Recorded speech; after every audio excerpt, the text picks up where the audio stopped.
আমি ছোটবেলা থেকেই পোলিও আক্রান্ত।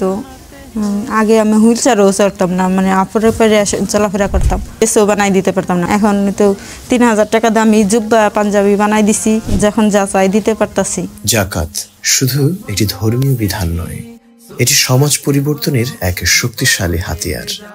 যাকাতের সুষম বন্টনে বদলে যেতে পারে একটি পরিবার, একটি সমাজ, এমনকি একটি দেশের চিত্র।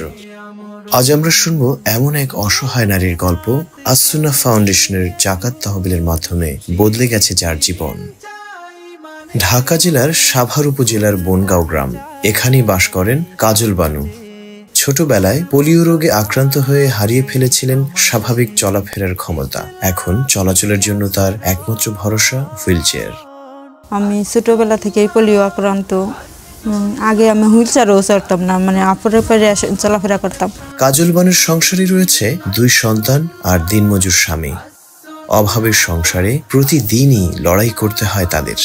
আমার স্বামী একজন দিনমজুর, কিন্তু অনেক সুস্থ মানুষটা ইনকাম করতে পারে, কিন্তু আমার এত একটা করে না, কেয়ার করে না। বাচ্চাদের পড়াশোনার জন্য কিছু টাকা পয়সা চাইলে বলে নাই, তুমি দিয়ে দাও, আমি পরে দিবনি, এই কথা কই আর দেয় না। সব আমারই খরচ বহন করতে হয়।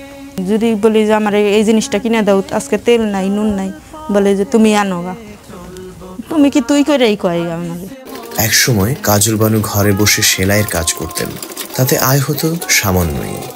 কিন্তু ডায়াবেটিসে আক্রান্ত হয়ে দৃষ্টিশক্তি কমে গেলে সেলাইয়ের কাজও তার বন্ধ হয়ে যায়। এতে পরিবার নিয়ে বিপাকে পড়েন তিনি। অভাবের কারণে থমকে যায় সন্তানের পড়ালেখা। সে সময় সন্তানের জামা কাপড় কিনে দেবেন সেই সামর্থ্যটুকু তার ছিল না। ফলে করুণার পাত্র হয়ে মানুষের দেয়া পুরনো কাপড় পরতে হতো সন্তানদের।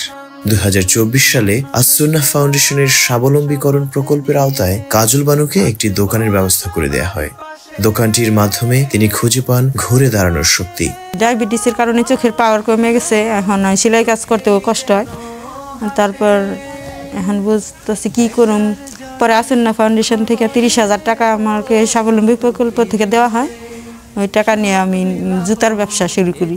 আমার ছোট বোন আর কি এই চকবাজার থেকে জুতা এনে দেয়, আমি এখানে বেচা কিনা করি।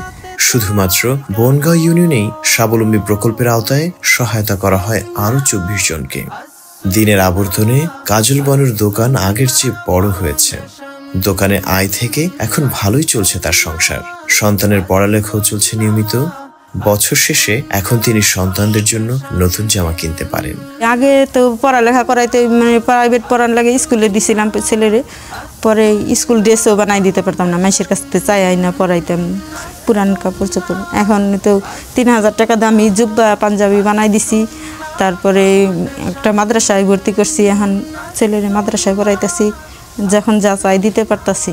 কাজল বানুর সন্তানরা এখন নিয়মিত মাদ্রাসায় যায়।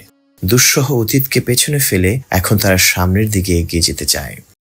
কাজল বানুর দোকান এখন শুধু তার আয়েরই উৎস নয়, এটি তার আত্মসম্মান এবং স্বনির্ভরতার প্রতীক। কাজল বানু আমাদের প্রেরণা। তিনি আমাদের শেখান, বাড়িয়ে দেয়া একটুখানি সহায়তার হাত বদলে দিতে পারে একটি পরিবারের জীবনমান।